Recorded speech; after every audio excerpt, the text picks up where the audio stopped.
Hello, this is Aaron and Rudy, and we just finished watching an HBO documentary titled Cannibal Cop. It's a story of Gilberto Valle, and he was a disturbed man that spent his nights on fetish websites. He was a cop in New York City.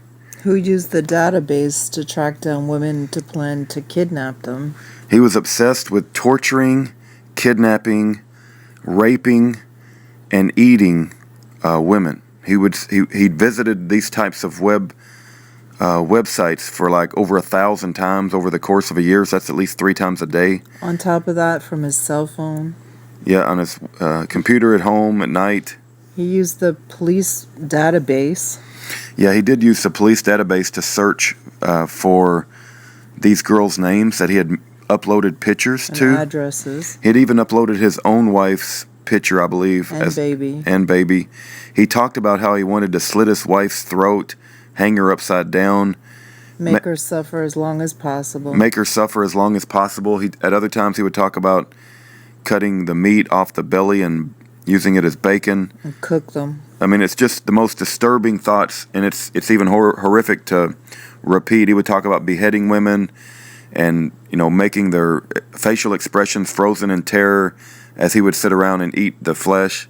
And he would talk about this with other men on the same website, and he would do it for hours at a time. He was obsessed with this sort of behavior. And like my wife just said, he would use the police database to look up these victims' addresses that he had uploaded pictures to on this website. And also one of the ladies that he had actually engaged in conversations about cash, like I'll pay $4,000. No, I think it was he'll give the address if the other guy will give him $4,000 or $5,000, and they were negotiating how much money would exchange. But I think he was like negotiating whether he would give the address away. Is that the way you understood it? Maybe. Anyway, he was charging somebody for the address of the woman. I don't know the details. You can go watch the documentary. It's HBO. HBO Cannibal Cop. It's on YouTube for free. It's an hour and 20 minutes. But so the whole thing is about thought crime. When does thinking about a crime become an actual crime? And it has to be a conspiracy. This is per the law that we live in today. You have to conspire with another human being. And not only do you have to conspire with another human being, you have to commit an overt act towards the actual goal of committing the crime. So conspiracy with an overt act. But it's such a gray area in that case. Well, in my opinion, they had a jury on there, and I would have voted guilty because he did publish pictures.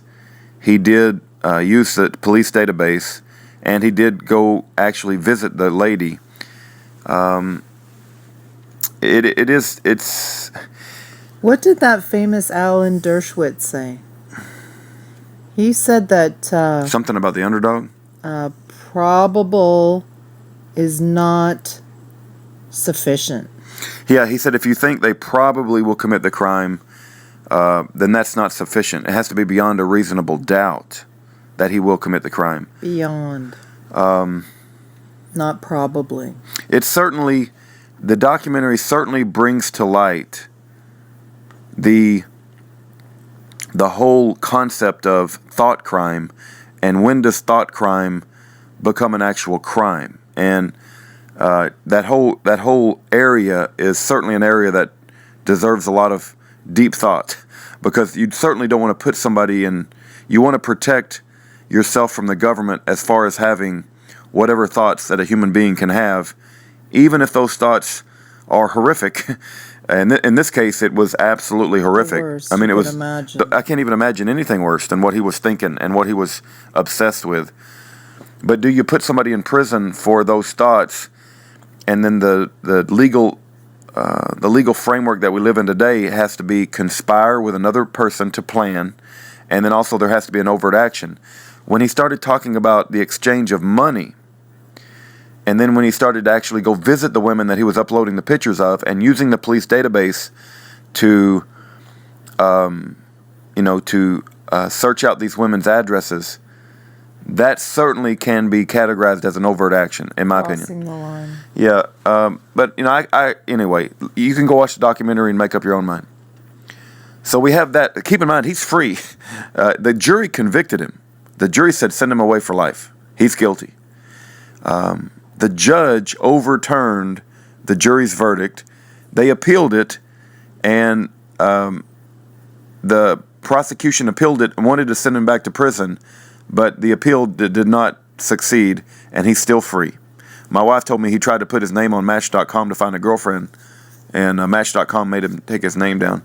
Anyway, it's called the Cannibal Cop. I guess he's really famous in New York. So why are we going into this? The reason we're going into this is because the idea of thought crime comes up in the case of Schaeffer Cox.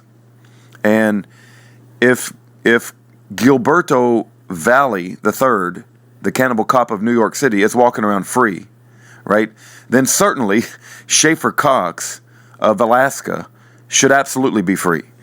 But let me tell you why he's not. I'll tell you why Cox is in and this Valley is not. Because this Valley is a satanic sicko, like the judges are. And as far as I could see, he's satanic and he's not a Christian, and Cox is a Christian. Yeah, that's right. The judge overruled the jury's decision and said, set him free, time served, and he just walking free. Doesn't even have a home arrest anymore. He can go anywhere he wants to. The beach, he can go. He's free man, right? Yeah, he said he wants to go to the beach where the girls are. Right. He even said, I want to go to the beach where the girls walk around half naked in their bikinis. So, well, he didn't say that part, but well, yeah, but it was implied. But the deal is the situation is that the judge even went so far as to say the jury's verdict must not stand, or he's completely acquitted. Right. It's like he never was even convicted. He doesn't even have to go to, according to this documentary, he doesn't even have to go to that civil internment commitment. Oh, indefinite. Yeah, indefinite. Keep in mind, somebody like him who is obsessed with decapitating women, eating women, torturing women, murdering women, raping women, nobody recommended that he go to indefinite civil commitment, which is basically an unending psycho ward, but yet somebody like Schaeffer Cox, the lawyer recommends indefinite civil commitment. Absolutely insane. And let me just say, the evidence in the Cox's case proves one thing, and that's one thing only, that his only plan was to leave Alaska. That's right. That's it. That's right. That's right. And as we're reading, keep in mind, the government had over 400 hours of what Schaeffer Cox thought was private conversations. Imagine the government coming in and recording 400 hours of your own conversations. Let me just use a hypothetical. Let's say that I would say, as an example, hypothetically, that somebody should be dangling in the wind. That doesn't mean I'm going to go kill them. It doesn't mean I'm going to go murder them. If I say somebody should be dangling in the wind, or I would have the right to drill somebody in the head, that doesn't mean I'm going to go murder them. Drill can mean punch. Drill can mean punch as well. The point is that if you say something and what you think is a private conversation in a garage, it doesn't mean that you're going to plan to go actually murder anybody. There's a freedom of speech issue, and keep in mind that Cox was being provoked by the Operations of Children's Services, or OCS, in Alaska. They were threatening to take away a son.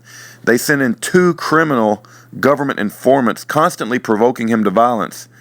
And did he say some things that could be considered inappropriate? Well, yeah, anybody would, I think, in 400 hours of conversation. But that does not mean that he wanted to go actually commit murder. Do you understand what I'm saying? And if you actually look at the plan that he actually was implementing in his life, when all of this stuff was falling down around him and all of this stuff was coming to a head, you had this criminal FBI informant take the battery out of the car that prevented him from leaving the state of Alaska, right? And then you also had the government informants threatening his life, threatening his family's life.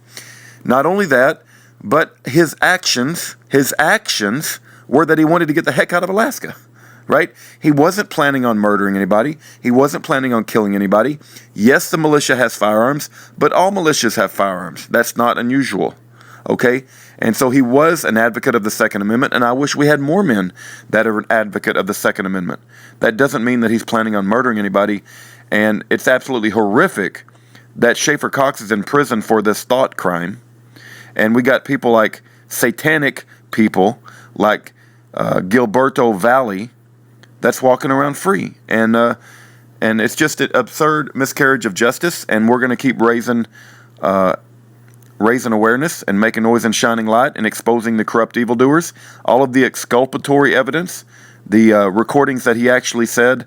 The silencer is just really a tax on a piece of equipment. It's a piece of metal. It's a piece of metal that saves your eardrums. Yep.